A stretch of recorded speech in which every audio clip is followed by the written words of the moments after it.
Hi folks, welcome to this Lake Fork Report. It's the first part of April and Lake Fork is coming into bloom. After a wet and cold spring, the water temperatures are finally getting to where the bass are coming up to the shallows in waves. The water temperatures can range from 55 to 64 degrees right now. The fish are spawning in the backs of the creeks right now. Main lake fish aren't quite up yet.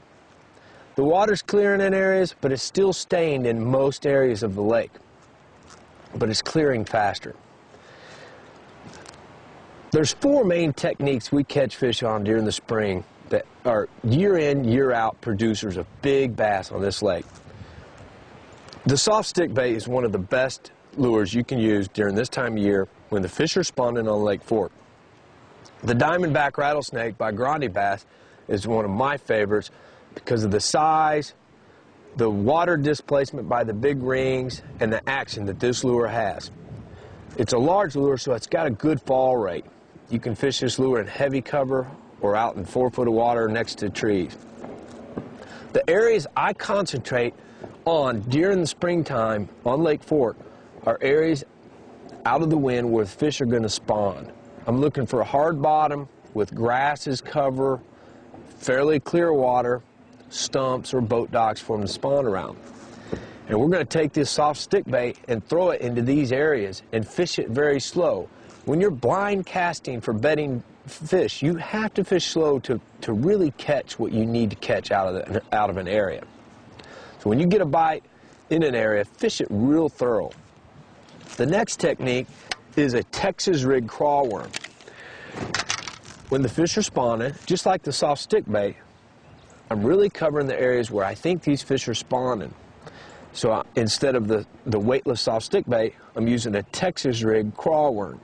The Mega Crawl by the Grandebass, got the big flapping arms and the long tentacles, makes a lot of water displacement and vibration.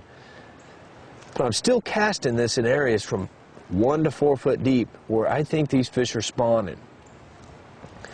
Next to grass and holes in grass and trees, stumps, boat docks.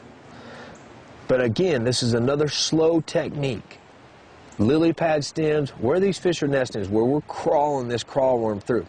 You want to go slow enough that you're aggravating this fish to move them off of their nest.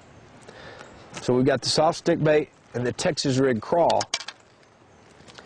When conditions aren't right for fishing slow for these spawning fish, I'm going to go ahead and move around early in the morning if it's windy or cloudy and I can't see or I can't keep the boat still long enough. I'm going to use a chatterbait type lure or a spinnerbait and cover some water in the same areas where they're spawning. Colors have been more chartreuse this year because of all the stained water. Chartreuse and white, and chartreuse. But, move around with those spinnerbait. If you're not getting bit in an area and you need to move to the next pocket where it's calm, where you can slow down and fish thoroughly for these spawning fish, we pick up spinnerbaits, chatterbaits, and run down the bank, throwing in the same areas where you think these fish are going to be spawning. You can get some real big bites doing that. And my favorite technique is bed fishing. Bed fishing on Lake Fork can be very exciting and rewarding with very big fish. Bed fishing is more like hunting. You're looking for these fish, you spot them, you kind of stalk them, get your boat in the right angle, right position, and then you aggressively fish for one fish, and you capture that fish, take pictures, and put them back. It's real rewarding. The lake is clearing up, so sight fishing is going to be a prevalent technique here in this next month. I use a Texas rig soft plastic worm most of the time, like the 4.5-inch Grandebass rattlesnake in the bubblegum color.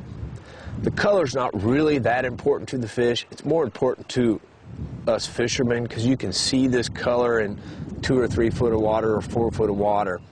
And when you see it disappear, you can set the hook. It's a little bit easier for a fisherman. Natural colors work great. You've got to work a little bit more on feel with this bite. But sometimes those nesting fish, they'll pick it up and spit it out so fast, you've got to be really good on reaction time.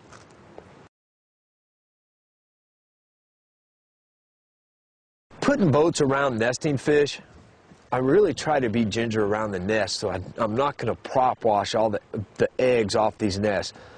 We've got a great resource here in Texas at Lake Fork, and we want to protect it and let these fish. We're gonna fish for them on the nest, but let's try to keep them to where they can get their spawning done by not running over their nest or abusing the fish when we get them up out of the boat. Let's catch them and put them back in the water real quick so they can get back to their nesting activities.